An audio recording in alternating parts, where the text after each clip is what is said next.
housed at Buckingham Correctional Centre. I won't get too much into his story and the testimony that he has, but I first just wanted to welcome you to the 40 Strong Live and thank you for taking the time tonight to speak to us and let us know your testimony as well.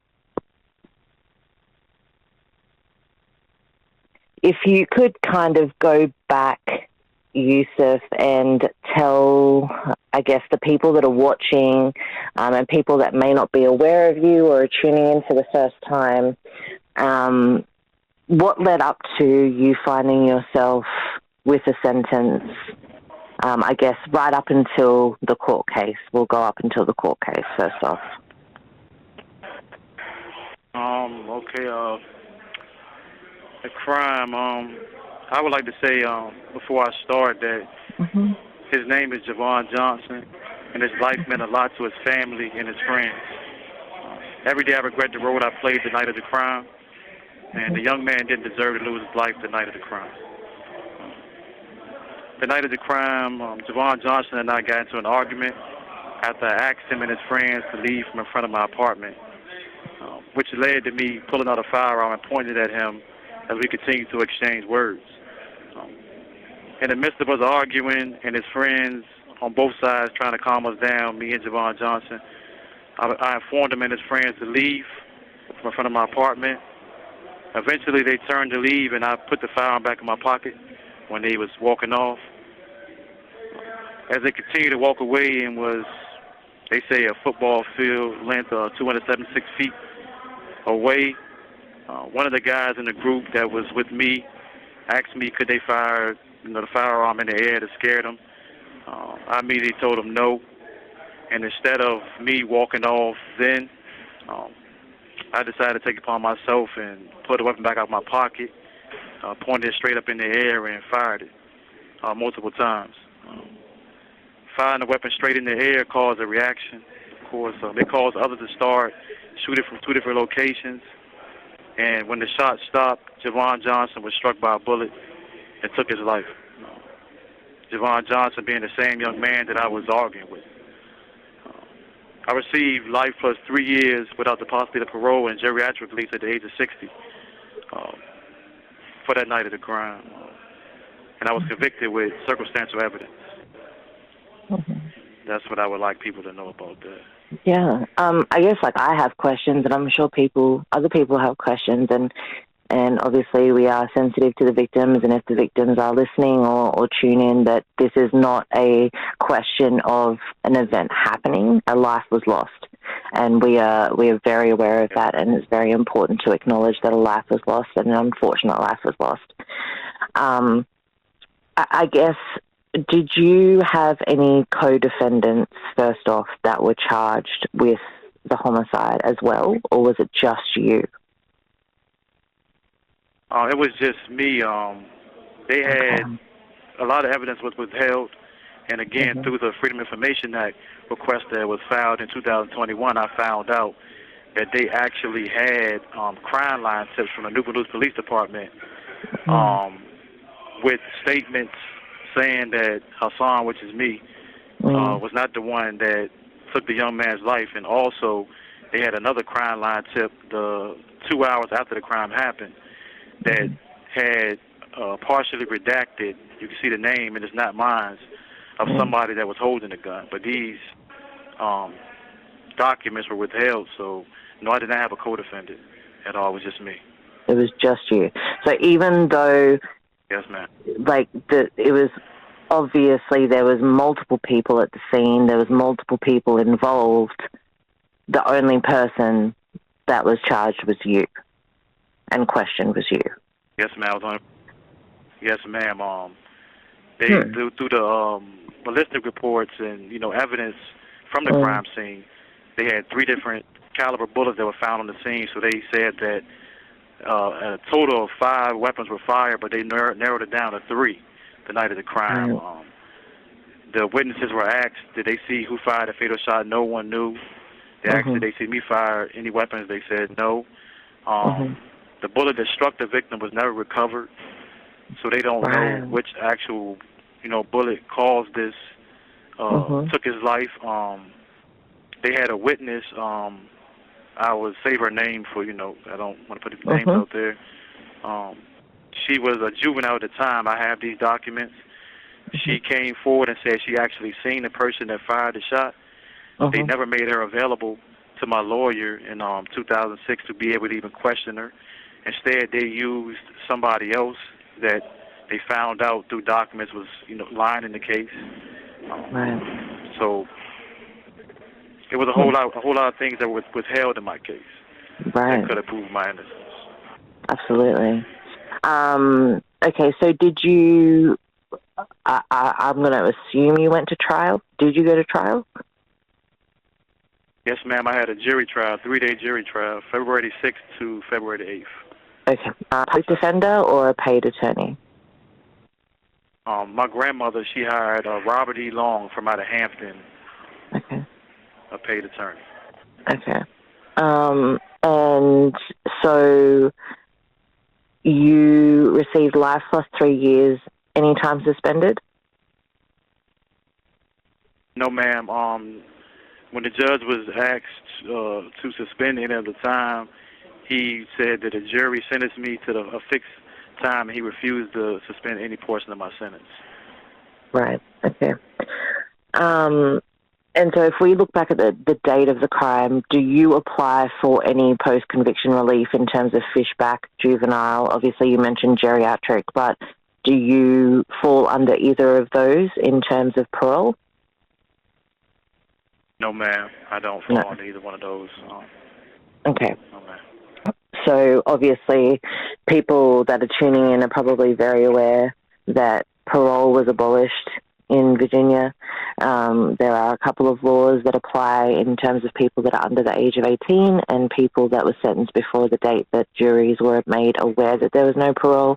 But unfortunately for anyone after that date, which I believe is 1995, but I may be incorrect, there is no sort of relief until you get to that 60 age of geriatric parole. And even then, the parole approval rate is under 1% right now. And so there's hundreds and thousands of people that are up for geriatric parole but not coming home. So I guess take me through your sentence to life plus 3 years. I know it was a long time ago, and I know it's probably difficult to talk about, but I guess talk me through the emotion and the thought process from that sentencing, the delivery of the sentence, and I guess going into the prison system for you. So the sentencing, honestly, when I heard life, it was hard to think. It was hard to think. I still to this day haven't really dealt with being sentenced to life plus 3 years in prison. I know I have the time, but it's just not something that has hit me yet. Unaware of why, but I don't think it was as hard for me, like from what I had to see from my family, hear their emotions in the courtroom. I felt like I let them down, as well as my kids. My son, he was 6 months. He's grown now. Right. So he was in a car seat when I left. So, now he's, a man, a grown man, and he's walking. He wasn't walking when I left. My 2 daughters, they were 2, 4. They was, everyone was young. So I missed out on their life. I felt like I took a lot from them for my action in the crime. So that was more of what's hurting to me. I felt like I let a lot of people down for my action. Yeah. Absolutely. I think not many people realize the loss on both sides. I think whilst prison is awful and the person that's incarcerated, is obviously restricted of their liberty, it's what you also miss. You have 1 minute remaining. Did you want to call back, or do you need to call back later? I'll call right back, Mr. Mitchell. Okay, perfect. I'll call right back. No worries. Great. Thank you for using GTL. Right, so we were talking about, obviously, your young children, your 2 daughters and your son that were young, and then kind of, missing out on them growing up, and then, you know, what your family has missed out on in terms of having you around. When I guess I didn't mention it, but did you have a previous record to this offence or a juvenile record? Yes, ma'am. As a juvenile, I spent a lot of time in and out. My life before incarceration, Right. I had decided to, leave the negative lifestyle I was living behind. Mm-hmm. After I was given the opportunity by elders in the community to work jobs, loading trucks. Mm-hmm. It was a catering company out of Williamsburg where I was working before this incarceration. Mm-hmm. Before the opportunity was presented to me, though, to change the direction my life was going, I was coming from a past where I spent a lot of time in juvenile centers, which Mm-hmm. led to me going in and out of the Newport News City Jail after hanging with the wrong crowd and protective friends. Mm-hmm. That protective side of me was taught to me in my household, that I had to protect the ones I loved. This was taught to me by my mother. She had to be the mother and the father. Right. My father spent a lot of time incarcerated. It wasn't that he didn't want to be a part of my life. It was he spent a lot of time incarcerated, and they were separated. So that protective side of me came from her just trying to teach a young boy how to grow to be a man, and she did the best she could. For me, deciding to travel down a different path before my incarceration made me realize that I had responsibilities. And again, my 3 kids that depended on me. And I knew that if I continued on the path where I was committing crimes and hanging on the corner, that one day I'd be held accountable for my actions. And, Right. which led me here. Right. So this is your first time in prison, though, correct? Yes, ma'am. Yeah. In 2000, something I'm not proud of, again, hanging with the wrong crowd. I ended up being incarcerated for first-degree murder, some abduction charges, guys that committed a crime, and I so happened to get with them 5 minutes after the crime was committed. Right. Everybody knew me for being popular around the area. I was young. I was 18. They were a little older than me. Some of them had more promising futures than I had, playing sports. So they had dreams to make it. I was offered cars, money to take this charge. I didn't do it because I know I didn't commit the crime, but my name, they got caught up in it. Right. I ended up turning myself in on that. I did like 8 months in Newport News City Jail, got out of that situation. But again, that came from hanging with the wrong crowd and just not making good decisions in life. That's where that came from.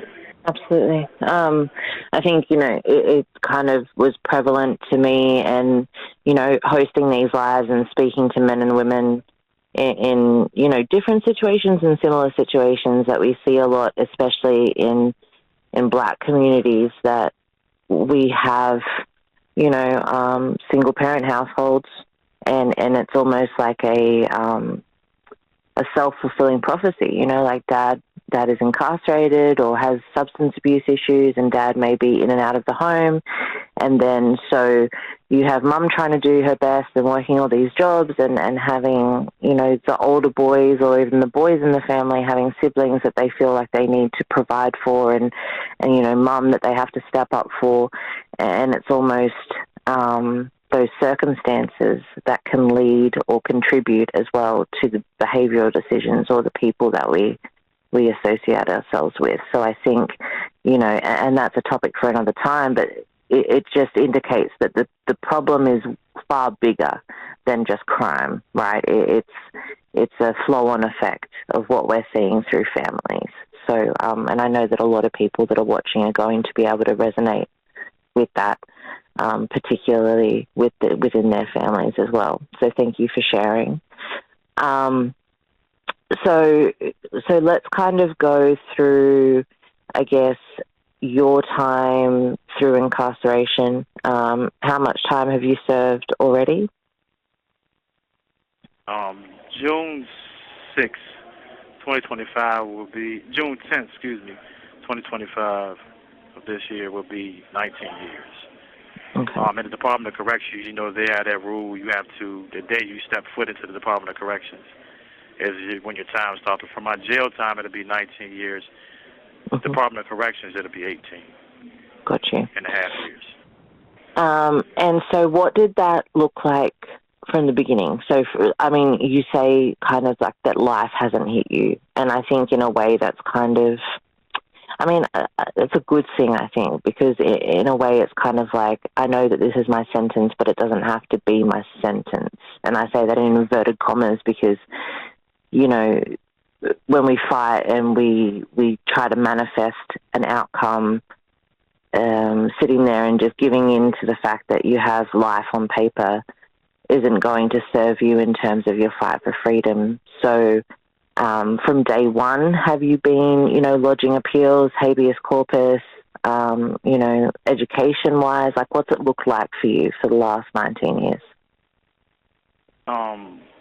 Well, of course, went through the court system with the appeals to every level except for the writ of actual innocence, even with pardons and with no relief. So even with that, it was disappointing, but I didn't give up. I felt like I needed to build myself, work on myself, character, and find ways to make somebody, but have somebody want to help me and give me a chance. So my journey through incarceration, like many, I had no knowledge of the Department of Corrections. All I knew was that I had to serve time until I found a way to get my case overturned. What I witnessed others getting involved in the Department of Corrections, I didn't want to be a part of. Their mistakes, lessons in life for me, and the activities that they kept them in trouble, reminded me of what I was around when I was hanging on the corner, when I was in the street, and I didn't want to be a part of that lifestyle anymore. So, and for me, it was about growing up in here and becoming a man, regardless of where I was at. That was what about for me. Me transitioning inside here wasn't easy. Being surrounded by negativity, hurdles were thrown in my way, along the path, and some of them I couldn't climb over. Some of them, I stumbled a lot. But even with the test, I managed to find my way back on the straight path. As time went on inside of here, a lot of my time was consumed working in kitchens, maintaining floors, and educating myself until I was faced with life-threatening injuries after having boiling water and ammonia thrown at me by someone that I thought was a friend of me at one time. This happened in 2016. After I harmed him for trying to hurt someone that was a friend of me. The guy was a lot smaller to him, but that protective side of me, was what caused me to want to stand up for him. That incident resulted in 30% of my body being burned after altercation, and now I have a constant reminder. I have a disability to my left side that I have to apply cream on daily, along with the ruler that I have to apply cream on to the burns on my back. I spent almost a month and a half, almost 2 months in the hospital, had to learn how to walk, had a speech therapist, and I went through that whole process, 3 surgeries with that situation. All this happened inside here, but I say it's a reminder because now, I'm more mindful of my actions, and I understand that my actions can cause, my life. This place isn't an easy place to live in, and it's not to be taken for joke or granted. So, yeah, absolutely. I'm sorry that happened to you. It's I guess, it's a very volatile situation when you're dealing with people, and I guess that we see when people come home, that hypervigilance that they have, and that constantly being on the lookout for, who's in a bad mood today, who's going to pop off today. And yeah, it is something incredibly difficult to have to deal with on your side in terms of, I guess, long-term impacts that's had for you. And yeah, again, I'm sorry. So obviously that's probably impacted your ability to work, maintain employment. But in terms of education, I mean, we have a picture of you graduating, but we can't see what you graduated from. So tell me about those. Like, tell me about your achievements whilst you've been incarcerated. Okay. Inside these facilities, they offer a lot of programs. It's on you, on the person, individual, to want to take these programs. You can sit and waste time, or you become better.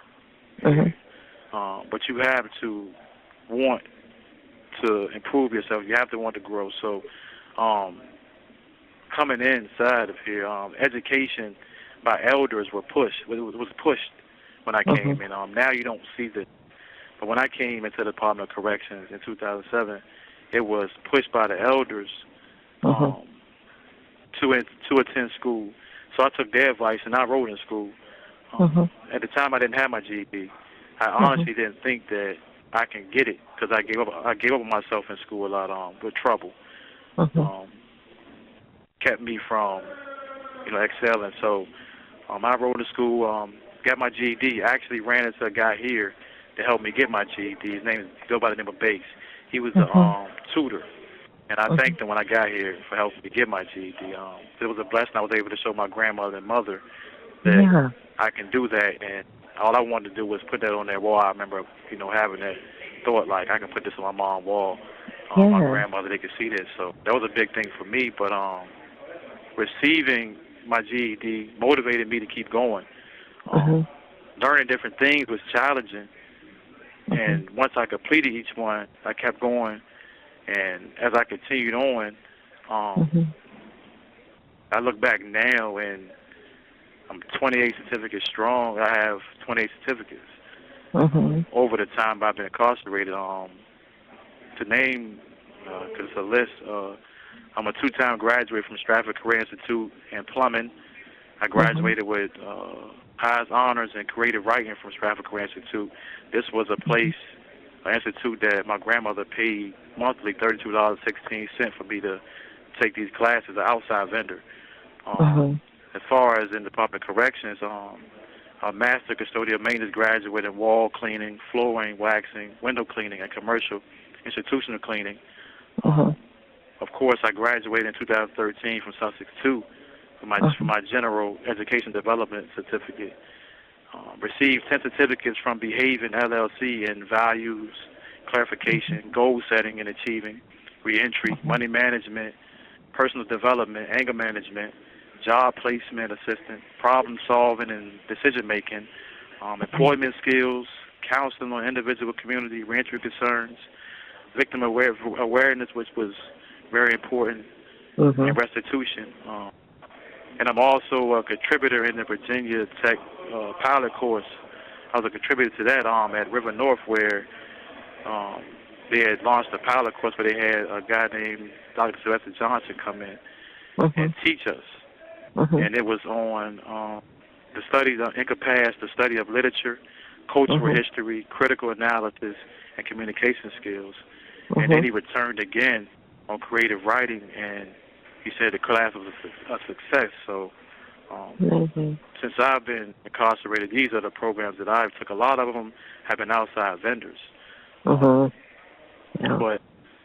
the waiting list, and the reason why I took the initiative to go on outside vendors because you have so many now seeking education inside these facilities that the waiting list can be lengthy. And then when it comes to trades, you only can take one, I believe, every 5 years, they're saying.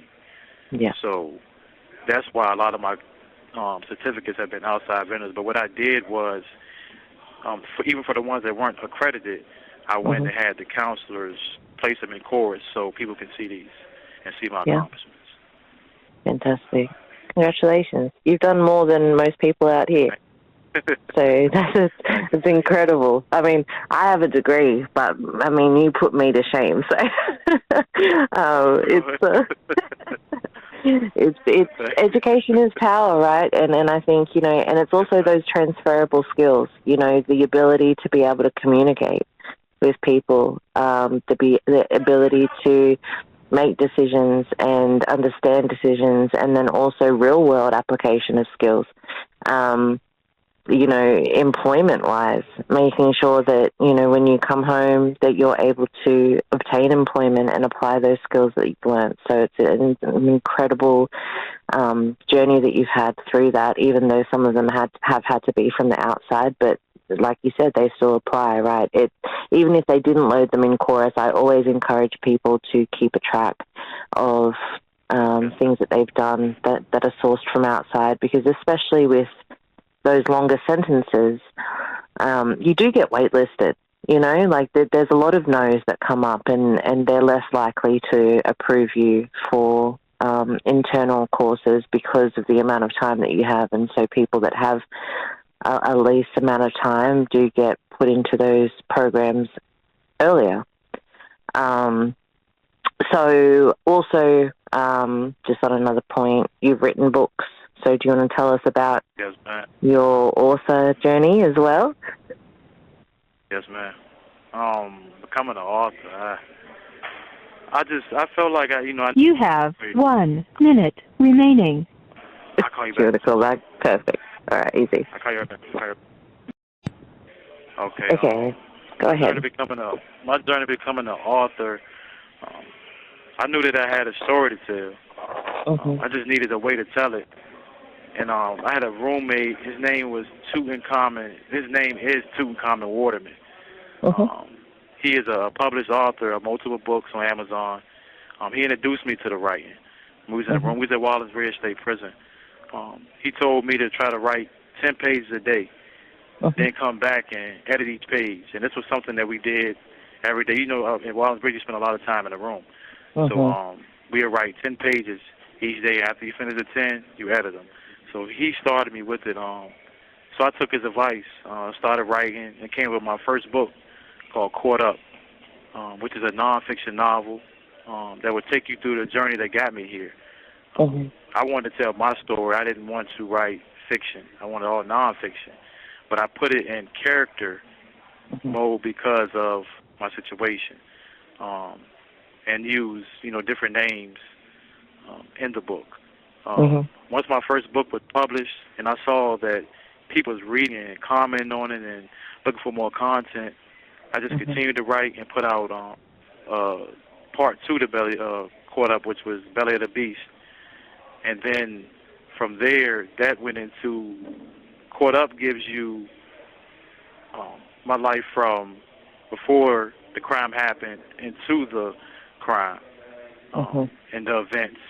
And then Belly of the Beast gives you from the court and then my journey through prison. And then I end up writing Recovery, which is all based on my experience in the hospital. But it all ties into those first 2 books. And then from there, Recovery is a very emotional book for me because it takes me back to my experience in the hospital. But I had to write it, I had to get it out. And then it's a guy, Danny Thomas, Saeed.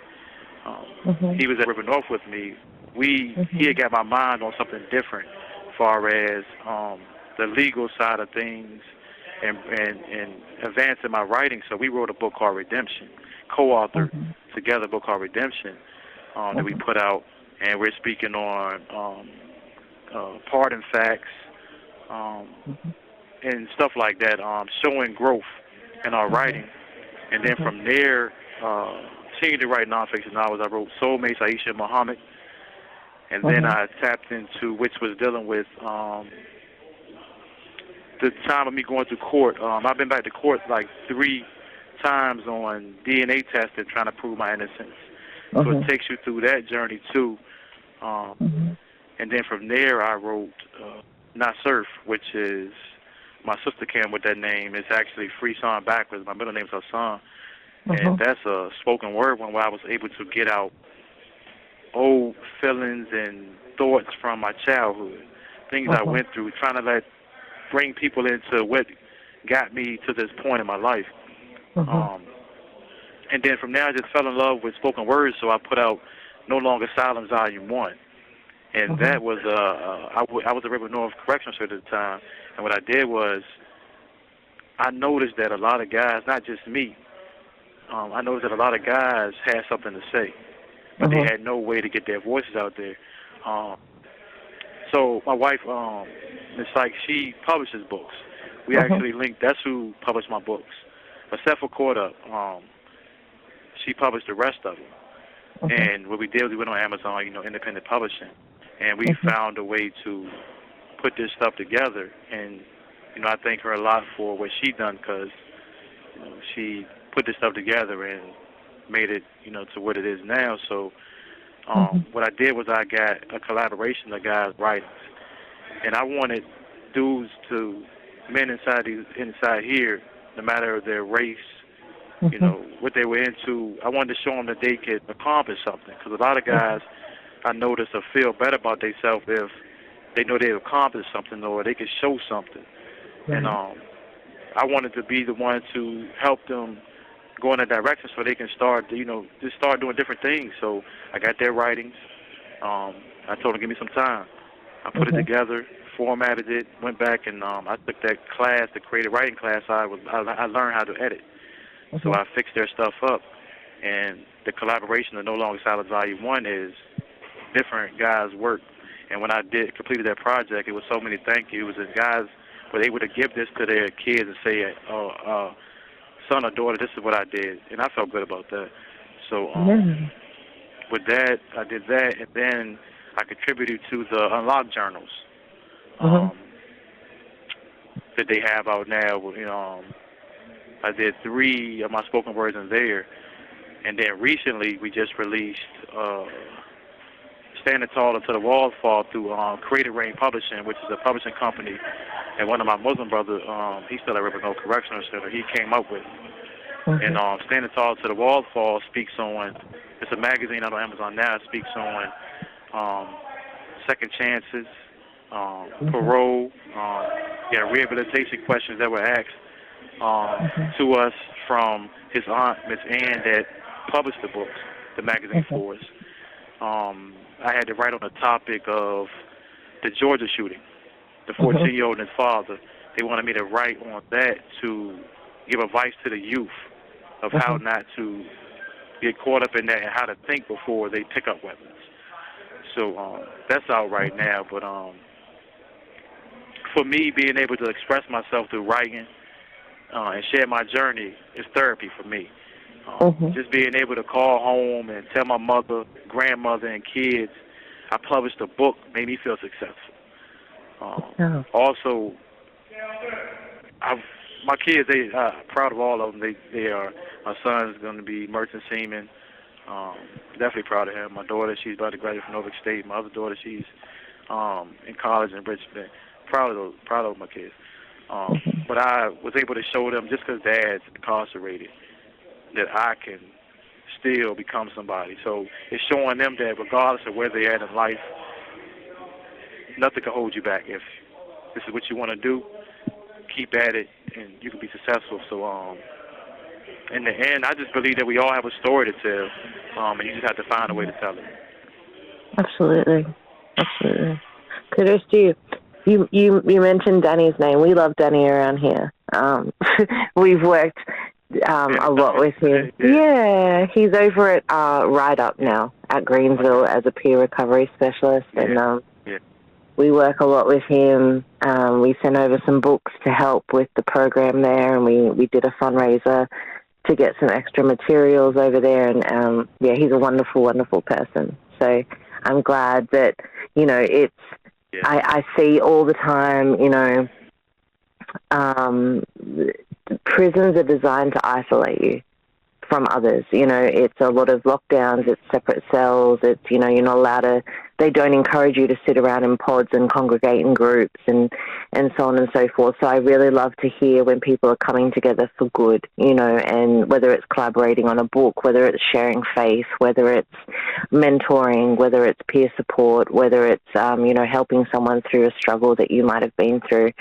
I love to hear, because like you said, like when you came into the system, the older guys were encouraging education, and that's changed a little bit as time has gone on. And I think that's part of how the system is designed, and obviously part of the generations that are coming through. But I think getting back to that point where it doesn't need to be this negative housing situation, like you can control the narrative that is happening in those pods. And, not everyone is going to be receptive to change and want better, but there are people that will take that and run with it. And, the fact that you're impacting lives positively is heartwarming. It's what we try to do here as well, and it makes me happy to hear that you're empowering others through, who knows, like someone that you had published in your book as part of their written word could then go on and find a love for writing through that and find their outlet. So I think that's incredibly powerful for you, and thank you for what you've done for them as well.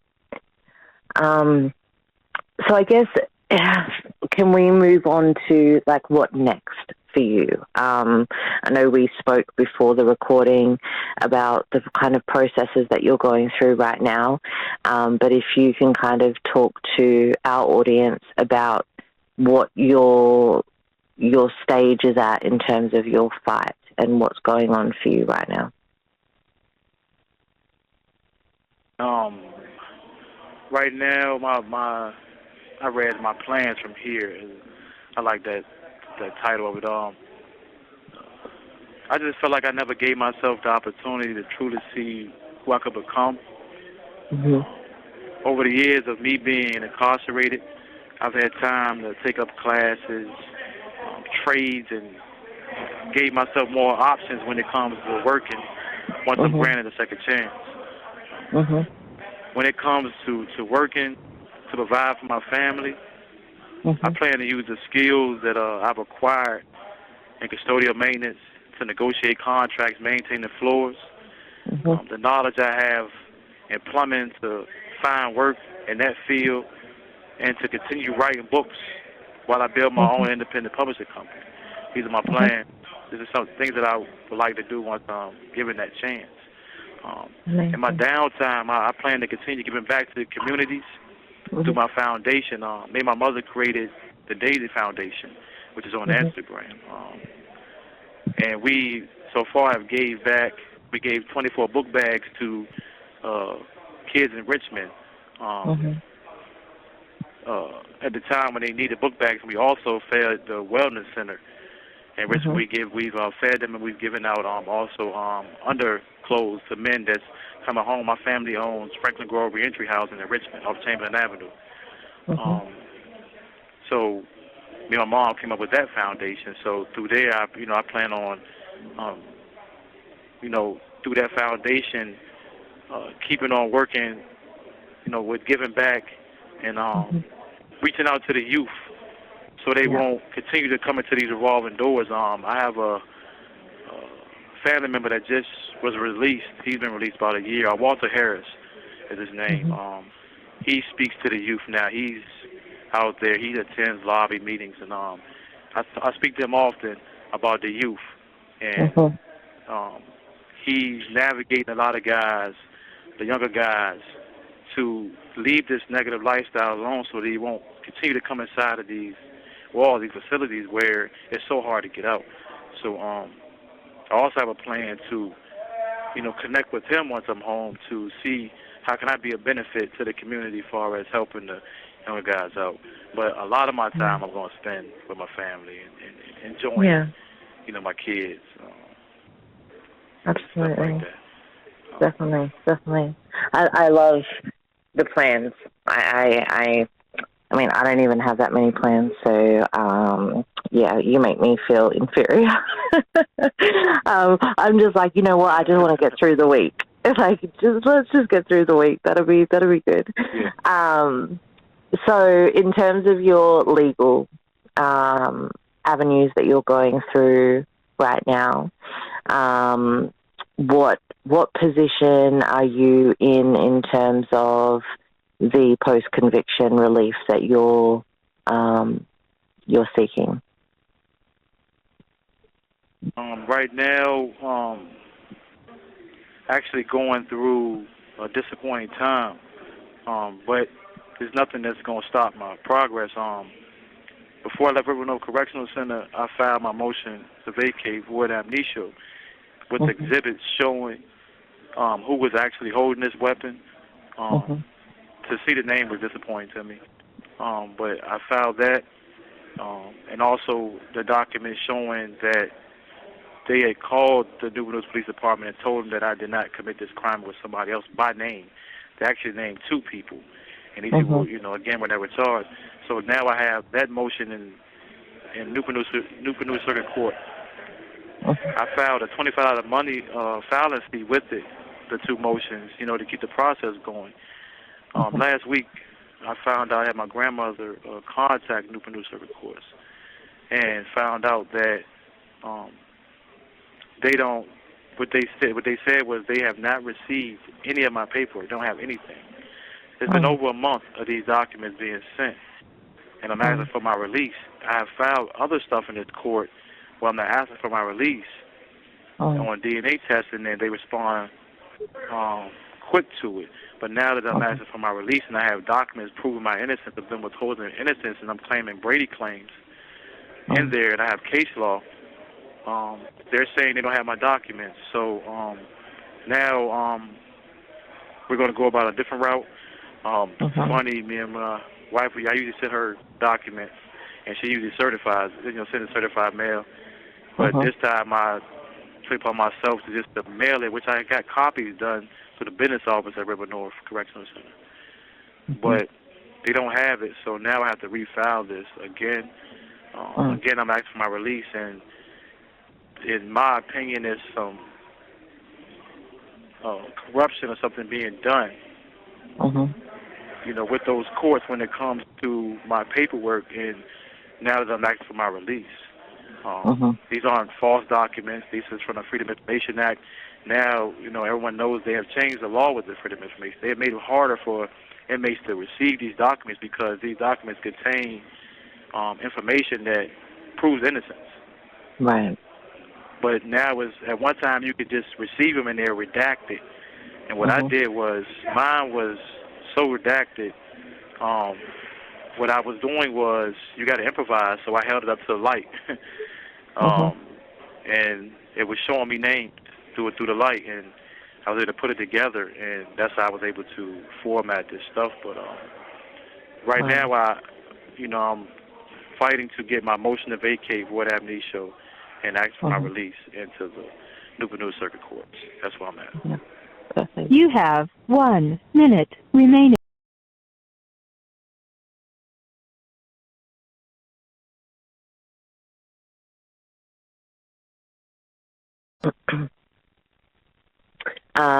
So, motion to vacate, you're currently moving through that process.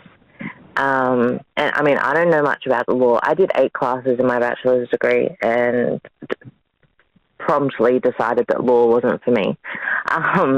So is motion to vacate, talk me through that process. Do you go back before the court?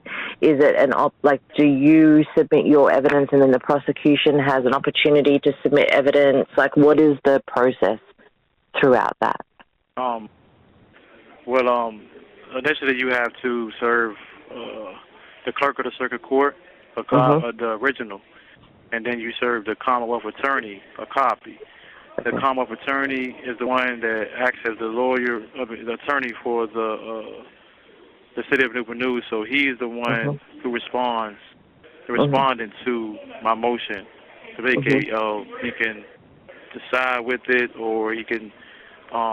He has a certain amount of time to respond to it, in which most of the time they usually file motions to dismiss. It's not as many times as they agree with you. They want to go through the whole process. Mm. So now, once it actually gets filed and I can actually say it's there, then the come up attorney, he will have to respond. I will have a certain amount of time to respond to him.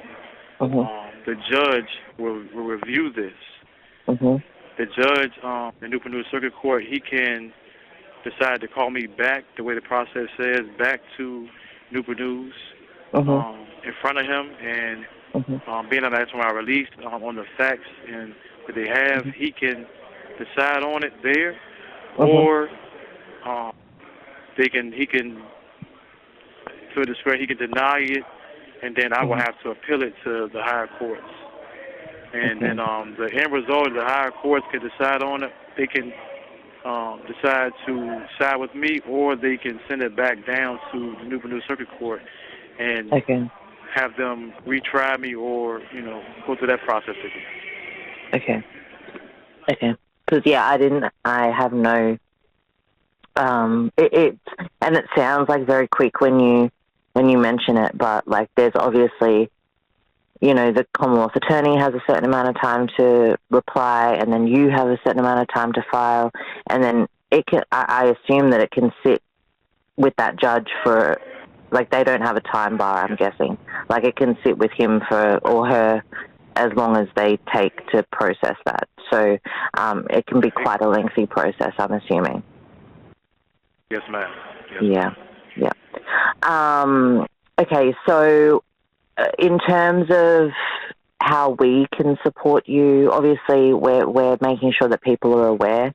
People are saying your name. People are aware of your story and what's happened. Obviously, we've linked and given a little bio on you in terms of your journey in our event. But how can people support you? How can we, see this through and help you on this journey? I think if one person listens to it, or just keep spreading the word, to keep listening to these stories, to my story, to other stories, and connect with who you can connect with, and just spread this information. Word of mouth. Social media is a big platform now. When I left, it wasn't a thing, but now that's the thing. So, but I just believe I keep spreading it, keep bringing awareness to this, not letting our voices just be voices inside of here. Y'all platform that y'all offer is a great one. So I would just say by continuing telling these stories and reaching out to who you can reach out to, that's what I believe would help. Yeah. Absolutely. Are you open to people reaching out to you directly on JPay to kind of connect with you? Yes, ma'am. Yes, ma'am. cool. Any way of connection, I'm cool with. Yeah, excellent. Because I know, and we spoke offline about this, that we have a variety of people that, listen to these lives, watch these lives, interact with us, and I think, like you alluded to, it takes one person. It takes one person in the right circle to be able to hear this, or to have something resonate with them. Perhaps they've been through something similar and has some, little nuggets of gold to offer and provide, and that will just, kind of push you along this journey or give you another avenue that you can go down. The Commonwealth Attorney in Newport News is Howard Gwynn, right? Yes, ma'am. Yes, yeah. I just heard. Me and him don't have a great relationship, but over time, he does his job. That's his job. But over time, I've learned a lot about myself. I've learned a lot from this man. Through the courts and the legal side of it. I used to look at him in a negative way. Right. I don't support wrongful convictions. I think, you should judge an individual, somebody should get their time according to their actions, not just to get a high conviction rate. Yeah. But over time with me, I've gained respect for this man Mm-hmm. because in the way of I've learned the law, I've learned processes. He's taught me this without knowing. He's taught me these things. Right. I'm more aware. I'm more, I got to do this, I got to do that when it comes to the courts. So going back and forth with him has taught me things. I've educated myself, from watching how he write motions. I learned how to format them through his formats, the way he formats things. So he's by the book, and he does. He's a hard man. But, yeah, he's a hard man. He's a hard man, but yeah. I'm relentless. I won't give up. Yeah. I just want him to understand that I have to fight my case to prove my innocence. He has a job to do as well. I just hope that he, understands that I'm not trying to, show anything false. This is all true, and I just deserve a chance to have my freedom back. Right. It's not personal, right? I own up to my role in the crime. Yeah. My role in the crime I own up to. Yep. Every day I think about the young man. I wish it could have went differently. It happened, and sorry isn't enough. It'll never bring him back, but it can just start. I believe, but my role in the crime, definitely not proud of. If I would have just thought, my actions cause others to react. Yes. Yes. I tell people all the time, I argue with this young man. Yes. I pointed a firearm at him. Not good. Right. I let him walk off. His friends, everyone said I let him walk off. And just by me not thinking for just a second, and wanting to take advice to scare them and discharge this firearm in the air, somebody else took upon themselves to, join in. Somebody else took upon themselves to join in. And the end result ended in a life being lost. Two lives being lost at the moment, his as well as mine. Yep. And I'm trying to get mine back. But my actions cause a lot of things, and I have a lot of regrets when it comes to that night. Yeah, definitely. It is like a clear testimony to how even if you're not the one at the complete fault of the act that took the life, you can acknowledge how your actions contributed to that event. And I think, that's part of remorse, and that's part of taking accountability. And, I'm sure there's times we wish we could all go back and change things, but, I think that there's purpose in struggle. And I think,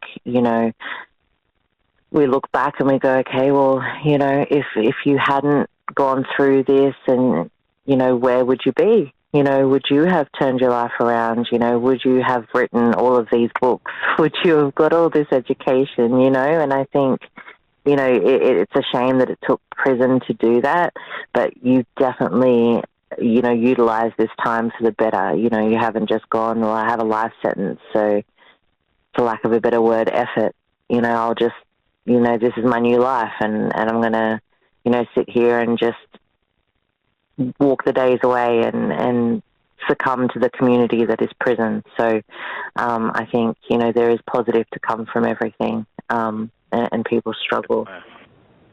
Before we kind of, I guess, close off, is there anything that you kind of want to part with in terms of, people around you, things that you want to kind of acknowledge, or people that are on your team, people, that might be viewing tonight and want to be part of your team and supporting you? Is there anything that you kind of want to say to them?